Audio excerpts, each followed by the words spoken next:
You know, they say YouTube is the long haul, but sometimes, even on the long haul, you have to sprint.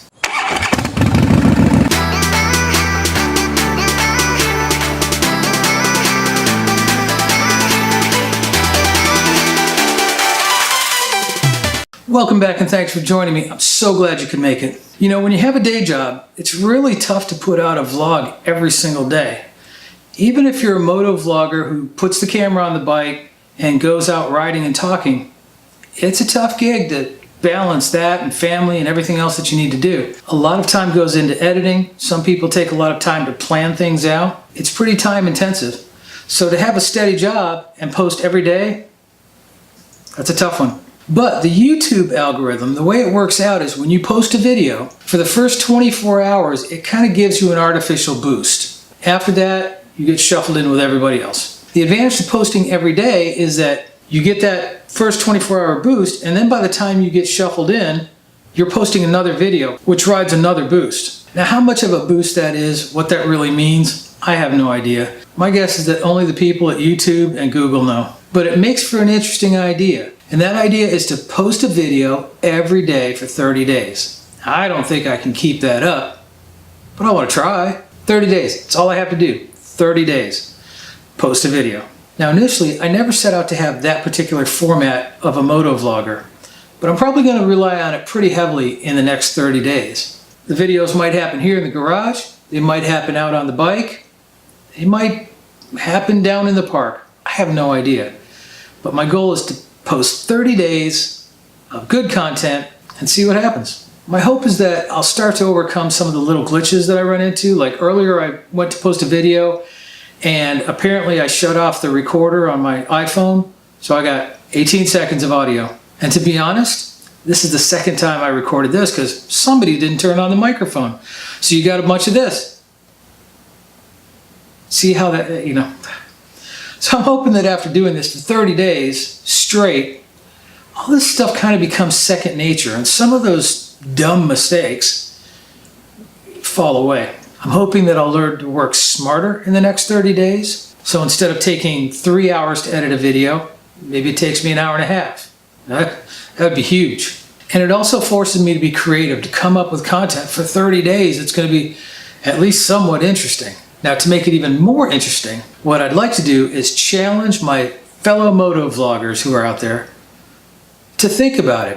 I'm not going to call anybody out. I'm not going to dare you, but give it some thought. You know, not everybody can do it, and that's fine. I don't want to pressure anybody into it, and I certainly don't want anybody to pump out content just because it's content. You know, it should be at least the same kind of work that you do otherwise. But I do want to put that challenge out there. Now, what I wanted to do for my first video was just go back and touch on some of the different media outlets that I'm using. You know, a photographer, I'm really working on being a writer. Obviously I do video.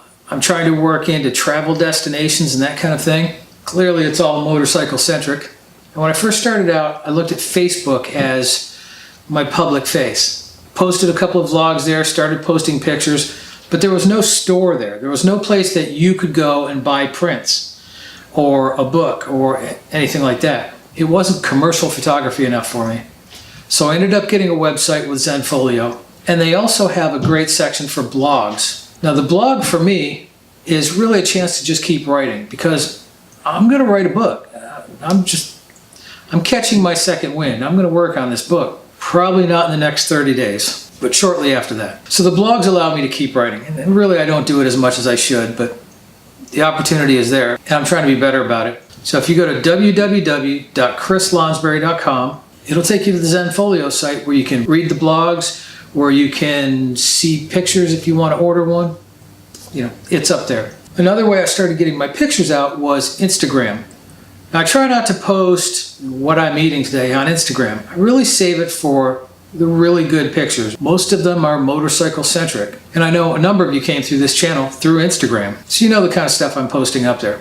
And then I started the YouTube channel to be able to work on my video content because I really love doing it. And I'm also hoping that at some point I'll have enough subscribers and enough views so I can start going to different companies and outlets and things like that and say, hey, I've got this audience, this viewer base. Why don't you let me review this? or give me access, early access to this or whatever, and then bring that content back to you. That's the goal. It's slow going, but that's the goal.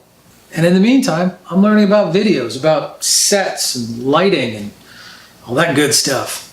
So the Facebook page has really just become a hub. If I post something to YouTube, I push it up to Facebook. If I post something to Instagram, I post it on Facebook. If I post something to my blog, I push it to Facebook. But really, YouTube and Instagram are where the subscribers count. On Facebook and Instagram, I tend to keep those pretty business-like. So I don't post a lot of personal stuff on there. I don't post my new shoes or whatever. So I really started taking to Twitter for that. Yeah, that's right, I tweet. I'm not necessarily recommending that anybody goes and follows me on Twitter. I usually don't have that much to say. But like I said, it's for me. It's stuff that I want to say to the 2 or 3 people that follow me that, that's my stuff. It's not business-centric. It's not anything with photography or necessarily motorcycles. If I just got into work that day, I might just tweet, I just got into work. But honestly, I don't post a lot up there, so you're not missing anything if you don't follow me, and that's fine. So with all that said, I'm really excited about this 30-day thing. It's going to be difficult, it's going to be a challenge, but I think it's going to be a lot of fun. I love this kind of puzzle and creative angst. It's going to be awesome. I love a good challenge. I tend to be a little competitive with myself, if with nobody else. So this is going to be awesome. This is going to stretch me a little bit, and I kind of enjoy that. Might actually learn to turn the microphone on when I'm recording. So I'm going to end it at that. I appreciate you being here. Like I said, I know everybody's vying for your time, and you've chosen to spend it here, and that's awesome. It's humbling, and hopefully I'll give you something to watch. Thanks again for joining me, and apparently I'll see you tomorrow.